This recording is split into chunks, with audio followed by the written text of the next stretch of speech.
Hello and welcome to Beyond the Mist. My name is Daniel, the game master and storyteller for the Mistworld podcast, and this is the first episode where I'm recording this before the episode has been recorded, as opposed to after. So we're just going to go through a bit of my prep so far, what my ideas are, and there'll either be a recording at the end of this episode or at the start of the next one about how it all went. Now, at this point, I've locked down what the story is. I've hinted at in the past that I didn't really know why the dragon would be attacked by the players, and now with a bit of time and following the players' actions, I've locked all that down. So at this point, I have that the dragon is not the one attacking the ships. It is planning to take over the humans' area and expand the dragon's territory by laying hundreds of thousands of eggs, which will then give it a small army to commence its expansion. The Blue Hag will use this information to effectively trick the players into believing that he is the real problem, and once the players have killed it, they will then bait the creature underneath the mist into entering that area and attacking the Hope and Grace and dragging the players down onto the surface for reasons that have yet to be revealed. That will be part of next season, assuming we get there. Now, this episode, the goal is simply for the players to reach the ballista and be in a position to then take it and return it back to the Hope and Grace. Now, as with any heist, there has to be a twist, and I'll be opening with a twist.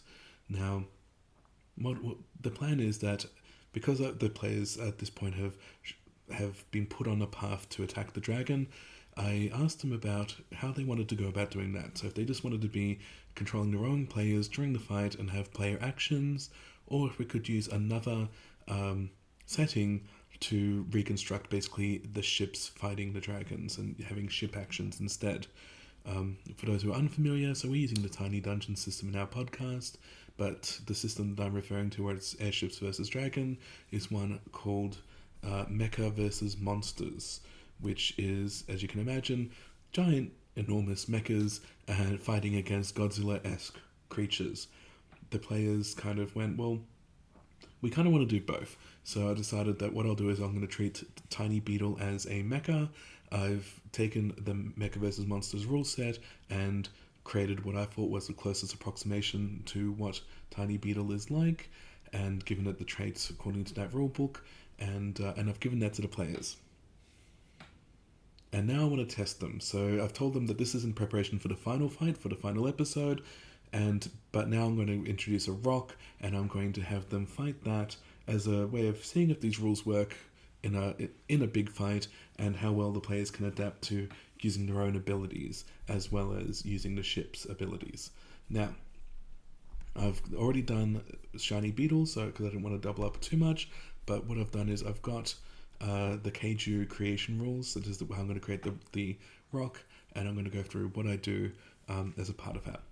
Now, in this rule set, the Keiju have got 3 bioforms, effectively races. So there's 4 options to choose from. The one I've decided to go for is their kind of middle range one. They literally describe as being mid range. It's called a Bakemono. I'm assuming that will mean somebody who's more familiar with Keiju than I am. So what it does is it gets 8 health, it gets 8 energy, which it can then spends on certain abilities, and I can add on an extra evolution, as they call it, another feature to it once I've created it. So Bakemono, gonna grab that, gonna paste that into a notes doc so I can keep track of all this, and I'll just make it all pretty in post. There we go. Now, Bakemonos in this book get 1 intelligence option, so for that I'm basically looking at what would be the best for a bird-like one. One of the things that I'm going to do is I am going to give it feral attacks. So what that means is that while it's attacking one foe, it will deal more damage than when it attacks one creature. So that will make it more dangerous in a long-term fight against one creature. And in this case, it's only fighting against shiny beetle, so they really need to try and deal with it before it wrecks their ship too much. It makes them unable to leave easily. So feral attacks. Next one. It gets 2 weapons.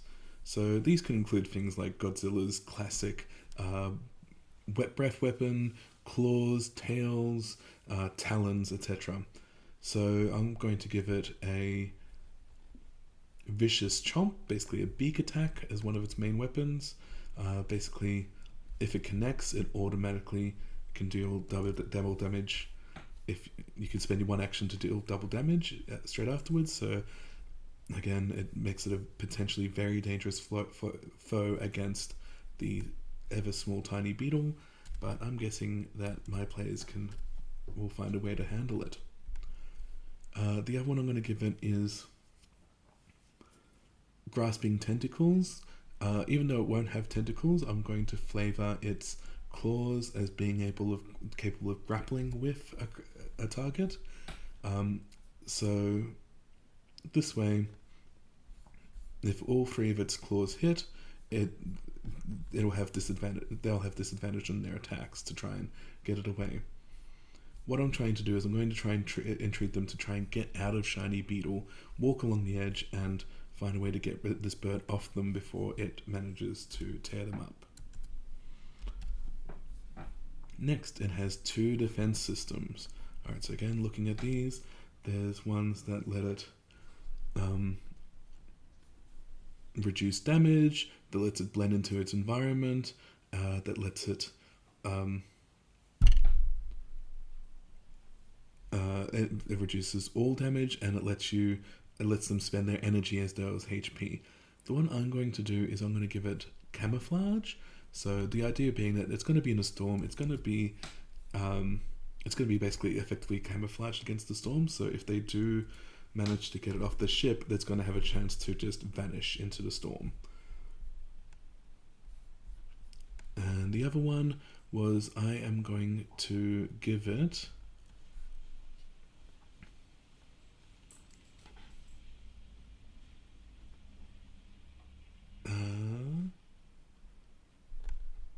the ability to reduce some damage to it. So they might find, so if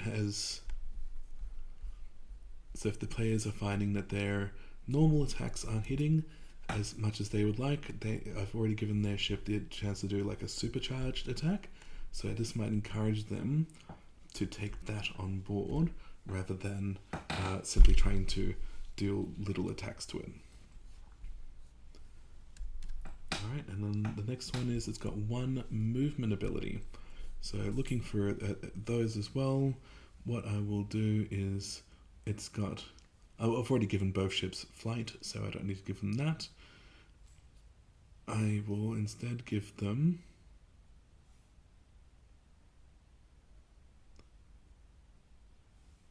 a powerful lunge. So the idea being that this is a quick bird, so it will be able to move and attack. Normally in Tiny Dungeon, moving is 1 action, and then attacking will be 2 actions, but this will give it the chance to move and attack at the same time, which will mean that it will have excuse me, it can do hit and run tactics. Granted, these attacks are made with disadvantage, meaning I'm only rolling 1 dice for it, but it means that unless they're able to keep pace or find some other way to stop it from doing what it wants to do, they might be in trouble. So, created the rock. I've already given Shiny Beetle stats, which I've shown to the players as a way of, hey, this is for the final fight. You don't need to worry about that right now. I lie a lot to my players, poor bastards. Right. So I've planned the rock fight. The idea is also that this rock will be tied to Neely's backstory. So far I've done a lot of work with Mr. Whitbeer's backstory of his brother being in the background while they're in Bastion. I've done a bit of backstory for Henry meeting his brother, and that will potentially come up again a bit later as well.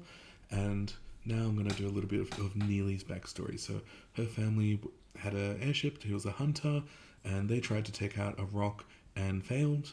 and her son went over the edge and into the mist. So this will be the same rock.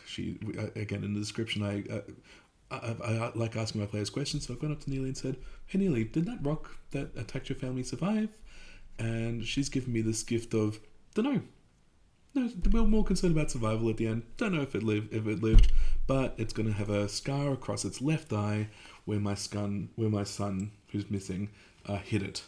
So this is going to be that same rock. It's going to be a nice little reunion for them both. So hopefully it'll give a bit of RP, a bit of, no, we need to take it down. No, our ship's too hurt. And just see what comes out of that. A bit of, hopefully a bit of emotion. We'll see how we go. Right, so that's the rock done. Now, the next part then is to have the dungeon where the bliss is going to be. So they're going to be entering a dungeon cult. They're going to be sneaking in, and I am going to, again, go to my old friend Dungeon. Among the many hundreds of other useful things it has a random dungeon generator. I have set that to being small, because I only want a small number of rooms for them to go through. I have, when you create these, you can also set what level you want them to be. They're all designed for D&D, so they give kind of ideas for that. I'm going to use that as inspiration. They've got spiders and basilisks, etc. I'll go through the Tiny Dungeon book and put in appropriate monsters instead. What I really like about Tiny Dungeon, though, is if I forget to do that, or if I'm unhappy with what my options could be, you can just create a monster really easily. So I'll fill it with monsters towards the end. Using Dungeon, I've created 5 rooms in this dungeon who have got various entrances, archways, locked rooms, magical statues, and other flavor already generated. So I don't need to worry about what's going on.